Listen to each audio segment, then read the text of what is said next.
Shadowverse. I can't believe it. It's not bad. I'm shocketh. This is a monumental day, Tyranth. It's all right. It's a historical day in the adoption of medieval swords in anime. Yeah, kinda. Kinda? For that, yeah, sure. Kinda. So here's some background, right? One of my favorite animes of all time, Rurouni Kenshin. Concept of Rurouni Kenshin, he is the master of one of the most legendary... What is this? What is this? Nothing. Continue. No, that wasn't nothing. Just continue. Just continue. You throw me off. Yeah, I feel judged. No. Look at this. Look at this hater. You do you. You're more of a weeb than me. Yeah, I am. You are. With good. So don't give me that friggin' look. Just continue on, chat. Kenshin, What's up? the master of the Hiten Mitsurugi technique, most legendary sword fighting technique ever, right? But he has taken a vow to never kill. Yet he's still a master of the sword combat, so he uses a blunt sword to knock people out, and no one can beat him because he's just that good of a swordsman. Yeah. So if I hit you with this training sword, is that going to knock you out or split your skull open? Shut up. Anyway, continue on with your favourite anime of all time. It's friggin' brilliant. You do you. Look, what's your favourite? I don't know. I haven't thought about it. Dragon Ball. That's a good pick. Fine. I grew up in the early 2000s, and I want to No. You need to get into the true, OG stuff. Techno Man. Hell yeah. Sorry, we are getting way into the weeds. We are. Continue on with your story. So, a couple of months back, I was thinking, one of the cool things about Kenshin is it's just like this mythological idea of swordsmanship, that you could get so good with it you become a superhuman. And you actually see that a lot in anime where just a martial art, swordsman, superhuman. But then I started to feel a little, left out, alone. It's like, we never see that with medieval swords. Well, we should also carry it with this.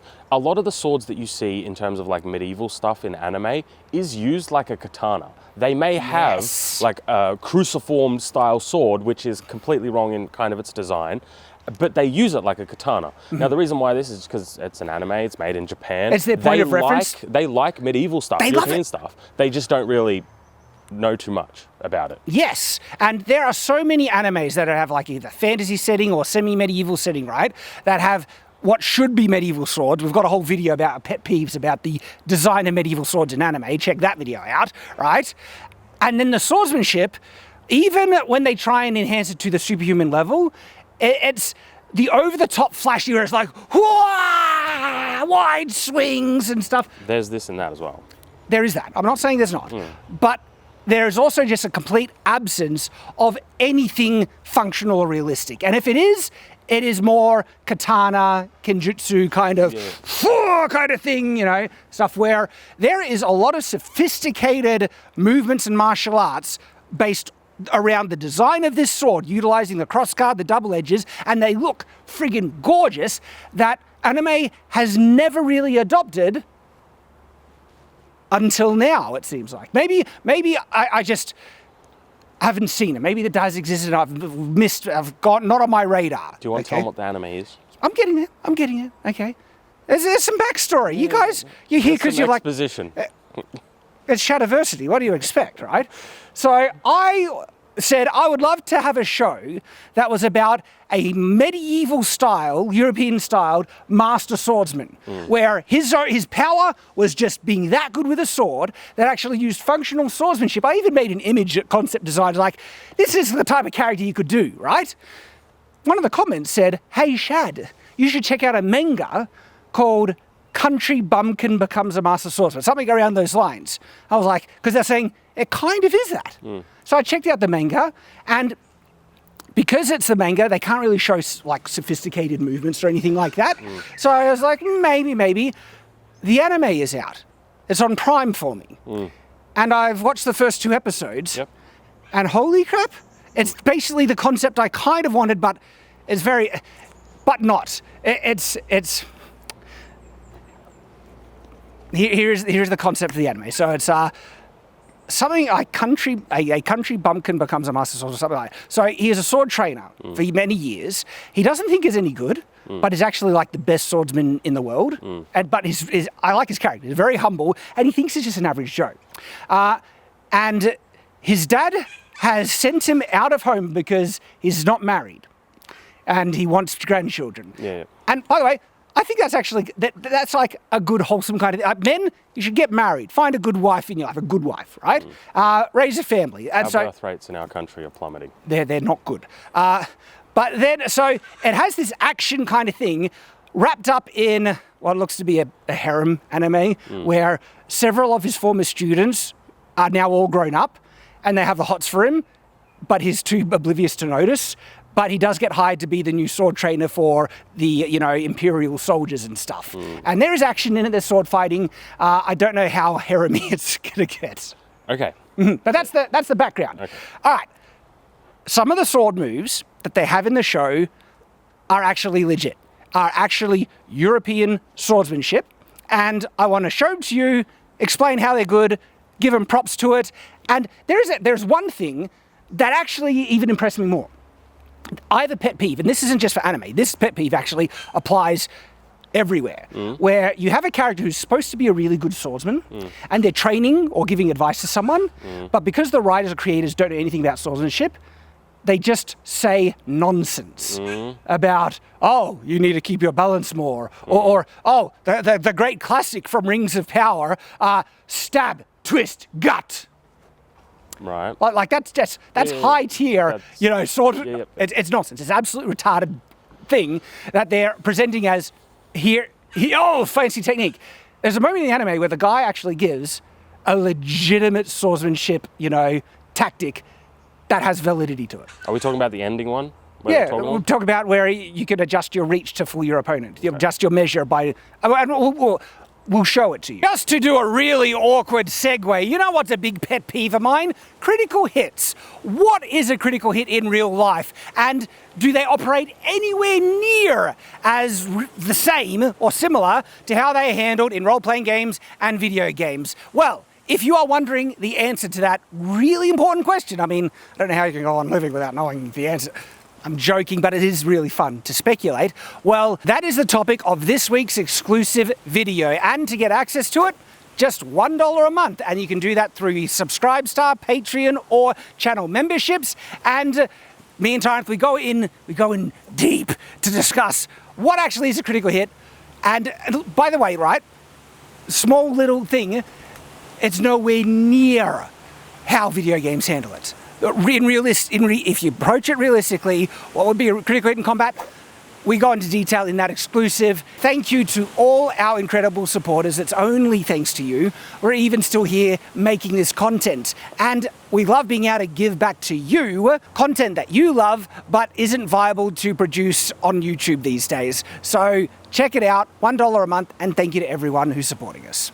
So the anime opens with a bit of just a monologue of saying, I'm a swords teacher, I've done this for many years, and it shows him teaching his students. And it starts with, look, very basic forward kind of snap cut, but then he moves into a guard like this. It's almost there, this one. It's almost there. What is the problem with this one here? You would have it above your head to protect your head from any incoming attack. Having it lower, all right, leaves your head vulnerable. They're almost there. So part of this is also a critique to say, this is what they could do better to reflect actual, more valid historical swordsmanship, as well as complimenting when they show some real stuff. Right. Well, the thing I think we should mention is that from the clips that you've shown me, like all those stuff, it's just very basic stuff. There's nothing really too complex, which isn't like a knock. It's not a bad thing. It's definitely better than anything we've got. Yes.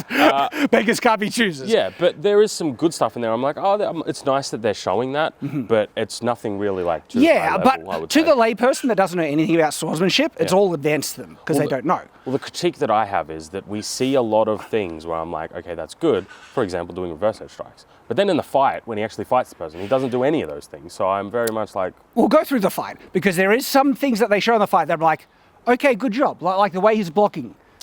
Yes. I will talk. Yes. We'll get into that. But so the first right opening thing, half. So this next one is again, it's basic, but it is legit. Okay. So they come in, they go into a cross. He pushes down, moves in for a thrust. Okay. Just push off center, in for a thrust.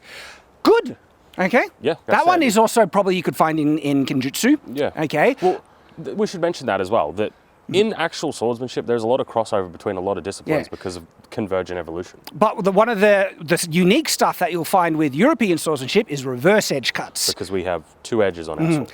And the fact that this actually shows reverse edge cutting. It does, yeah. Is like, one thing that I will give him props, okay, is when thrusting, with a European sword, you generally want to keep the sword horizontal, not vertical. Why? Because you have a cross guard. Any downward strikes, if you thrust in and then raise it like that and do a thrust here, that cross guard is going to be catching heaps of stuff that comes in. And so the fact that they're mindful where the animation, they go here, not high enough, but they're keeping it horizontal, it's like, okay, another point. So this next one is interesting. Like, it's either a pummel or a cross guard strike, where it's gone in for a thing and he moves in to hit. You don't usually see that in Japanese swordsmanship because they'd lack one of these. Yeah. So, brilliant. It's good. Yeah. There's an interesting part in the anime where he essentially does the same motion that he was showing his students without a combatant, and then is doing it with a combatant. I wonder if that's what he was doing, that was a drill to set up, you're angling your strike. So he's coming in, they clash, but then he moves it up to here to try and get in for a hit. Now, interestingly, so I think he might be on the wrong side of the sword, because if you clash like this is where you want to do it to get over the opponent's sword. But it looks like he's on the inside, and doing it like this, you're just going to push. I'm not on the right side of the sword.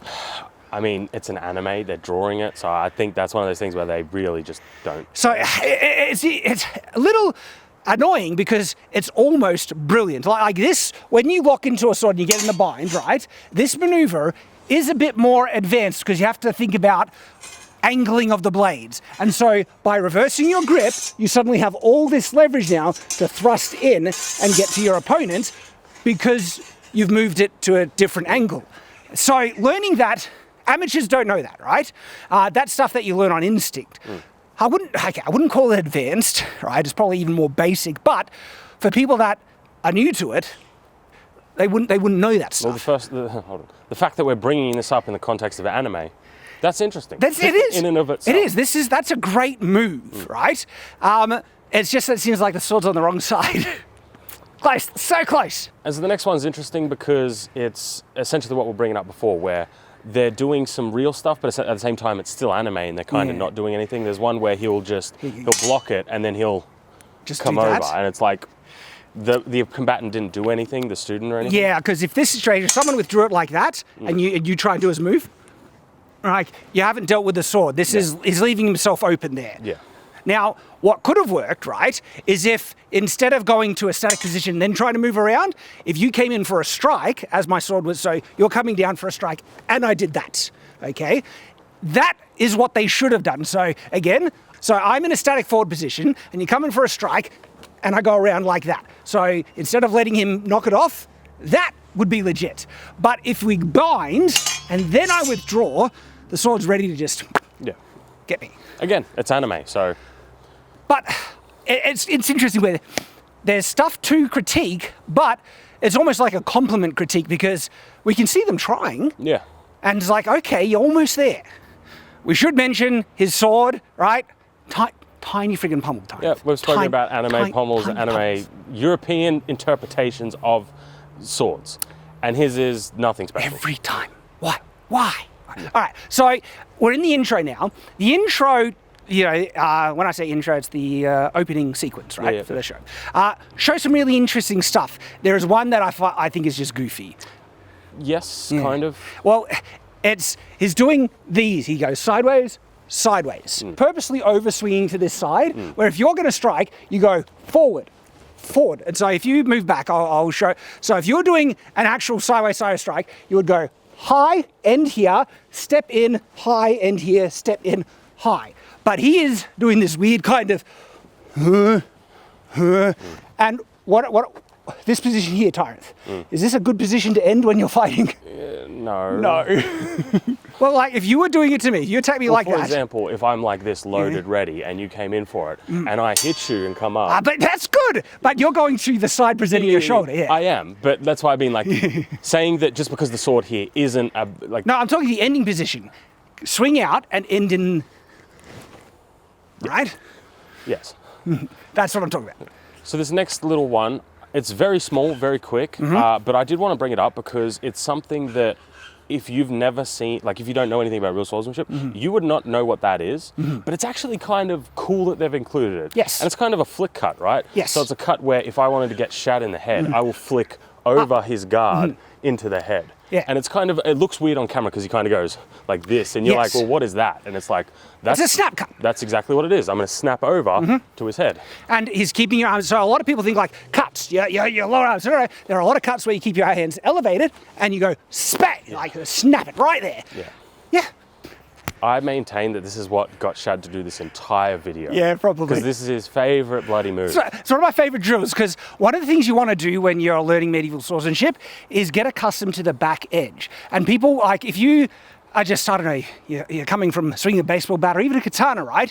You've trained yourself to always orient that forward blade forward. And they're not used to utilising that back edge. And so this drill is one of my favorite drills because it trains it in. I just call it the helicopter, right? Where you come in for a reverse head strike and then back here and back here. And I mix it up with a lot of different types of drills where I'll start from static and go 1, 2, back to normal, then reverse it 1, 2, back to normal. They show it, it's in the anime. I was like, okay. Yeah, it's a perfectly valid strike. You wouldn't really apply it like that in an actual fight. For example, if you went for like a head strike and I blocked it, and then I went over you come for in. it. It's usually a kind of a follow-up, but the drill teaches the drill you. Is you can go back and like that. That's fine. Yeah. But in practice, you would want to like block You would something. sometimes often do something first, but if you've done the drill enough where you go in, then instead of thinking, oh, I got to orient the blade forward, you would naturally get to the faster motion right there, thanks to the drill. Yeah. That's fine. That's great. Well, when I see this, I'm thinking, okay, they actually have a consultant now. They have someone they've either looked up the right references or they have someone in studio showing them the moves. The thing is, though, I think what's interesting is I don't think anybody who doesn't know anything about swordsmanship watching this anime cares about any of this. I care. I think they watch this and they go, oh, that's kind of a move that I've never really seen somebody do in an anime, and that's it. End of discussion. I think even if they don't necessarily care, it paints a general kind of perception. No, it really does. Like, how often have we seen medieval swords shown as crude, heavy, blunt, objects, bars of steel? And that perception perpetuates and goes further. And so even if this might not change the landscape of pop culture, it's a step in the right direction that if we see it enough, people start to regard medieval swords as, oh, these are pretty sophisticated. They got some wicked cool, versatile movesets with them. Sure. Yeah. That's what I like about it. All right, so this one, it's janky in the animation, but what he is doing is actually really cool with some minor errors. But overall, so what he is doing a exchange of reverse edge, primary edge, downward spinning cuts. And so he's going here, here, here, here. This is the exact move he's doing. And it's the reverse edge on this side. So there, there, there, there. Now, I think he's moving his arms a bit too far. Like if I was the animation looks a little strange. Yeah, if I was to do this, I would go into like a proper cut, right? You're there, and then you quickly, like it's a fast one where you're just there, bang, bang, bang, and you want to end with a powerful one, right? I think, so the reason why I don't particularly, this one and the last one, the kind of side thing, is he's not really fighting any opponents, so I think these would be... it's just like casual drills, you So reckon? I would consider these more like flow drills. Flow drills, The problem with these is he's not really he's only doing the one move on repeat, so he's doing the reverse edges like this, but instead of coming around and then bringing it back, coming over to maybe a thrust, then back over to it. So with a flow drill, you don't want to flow around, not kind of repeat the same moves. It's a good drill, though, again, for the exact same thing I was talking about training, utilising that reverse edge. So you're just there and you're going. I don't have a critique of it. I'm just saying that I think that it looks a bit boring because they've only done the same thing. It's the same with this sort of move, right? When you come over for this, it can look a bit boring if you just do that move by itself. But that drill is so good because if you come in for a strong attack and you're here, right? Yeah, you can go in for a thing, but a great move is straight reverse cut from there. So you're down here, bang. And it's that drill that trains that motion in. And to see it, again, I'm pretty confident now that they have a consultant. That one is a more complex kind of thing for people to, one, in animation, it's very complex to animate. And it also looks a little janky. It does, So because I that's think maybe why they don't animate it very well. Because this moveset, pay attention to that, oh, look at how my arms are crossing over. To animate this move, right, would be a dog. Yeah. But they did it. And this is something that you wouldn't find with like a katana, right? No. Because it has a single edge. So we're utilizing both of them. We're coming in for the primary strike and then back over for the secondary. So we've used both of them. And it's like, so that and the last one is quite impressive to me. Now, it's still an anime. And so there is still some over-the-top kind of stuff. Such as? Well, he gets in a duel and the guy does this weird... Yeah. Actually, yeah. That's it, he does that. And that's... So in a realistic sense, this is nonsense. Yes. But it's also like in an exaggerated, where people are near superhuman got abilities. Here's the problem is, right, we're trying to incorporate real swordsmanship, but then they're also kind of they're not getting it quite right, but then they're also, their extreme aspects are not really that cool. Yeah, I've only seen the clips. I know, I don't know. But there could be more cooler kind of ridiculous moves that they could pull out. There was something that stood out to me in the duel, right? They cut some corners in the animation where it's not a zoomed out shot. There's a zoomed in shot with him just holding the sword, and you don't see a lot of his movements. But what he does do, right, in his defense, he keeps his top sword point centered in his deflects. He goes block, and is doing this. And that's actually... That is legit, okay? One of the points of blocking with a European sword, or you could do it with a katana, I suppose, but by keeping that point centered on your defense, as soon as you block, you're primed for a follow-up thrust. And then the final thing, this is actually in episode 2, the beginning of it, he gives some, like, swordsman teacher advice. Now, look, yes, you pick it up more naturally, and if these are students that have been doing this for a while, they should know this already. Yes. But it is a legit point. I give him 50-50 for it. You give him 50-50? I give him 50-50. So one of the, I guess, it can be harder, it takes practice to develop this, a sense of measure. And so when you are facing off an opponent, you get a reflexive sense as to what distance is safe. If I'm here like this, if I take a glancing step, then This is very close. I'm in range. But here I am not. Which means that if we're fighting and stuff like that, all it takes for me is to take a sidestep and I'm all of a sudden in range. Yes, like a very small, quick movement can bring you close in. But I have an issue with it, because this is the exact line, somewhat like this. While your opponent is focusing on your sword, you should close that distance. So they're basically like, this training's like, while your opponent is focusing on your sword, if you take a slight step, you can close that distance, which is half right, because your opponent doesn't actually focus on your sword in a fight. You should be focusing on your opponent. So so when we actually fight someone, for example, I'm going to be focusing kind of like around here, just generally speaking, around there on Shad. And the reason why is my peripheral vision now has his entire body. So if he makes a step, if his sword moves, anything like that, I can see all of it. At no point am I really kind of looking at his sword and going like this, because if he does, there's other things that I'm not seeing. So to capture my entire peripheral vision, I'm looking right there. So if you take a step, I'm going to see it. So that's why I give him a 50-50 for this. Yeah, there is some validity to it, which is what I like, right? Is that there are times where you can present your sword forward and you're getting there and you can fool people when you're moving in, right? The sword isn't moving, right? And you can just subtly, and you can fool them if they're not paying attention, because now I am in range. Yeah, it's just controlling distance is a huge thing. So that's why I give him 50-50. 50-50, right. But the thing that I love about it is that this is some, I guess, guidance, some teaching, pointers to his students that has some validity to it. It's not nonsense like stab, twist, gut. Yes. You must remain light on your feet. And like that Rings of Power training sequence of Galadriel is one of the most stupid things I've seen. I was like, oh, okay, I really appreciate that. At least there's some actual logic to, and this guy, he's supposed to be a master.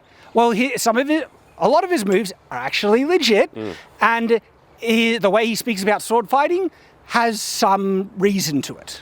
The one thing I would like to probably see is this is common in like every anime. Is every single guard position, like the starting position, is always just this. It's always the kendo nothing thing. Else, like, nothing else. It's one of the most common Japanese sword stances, and of course it's in European swordsmanship. But there's a lot more variety. Yes. So I would also like to see more hand shots. Like they're fighting without any protection on, and your hands are those wooden swords. Great. That's great targets. So yeah, just little things like that. I'm quite pleased. I will be checking out the rest of the anime. It's being released weekly. So what do you guys think? Now, if you haven't seen our video where we talk about the pet peeves of anime swords, well, a good number of those pet peeves are also in this one as well, about the sword design. You can check out the full video there. We appreciate you guys for watching. Hope to see you there. And until that time, farewell.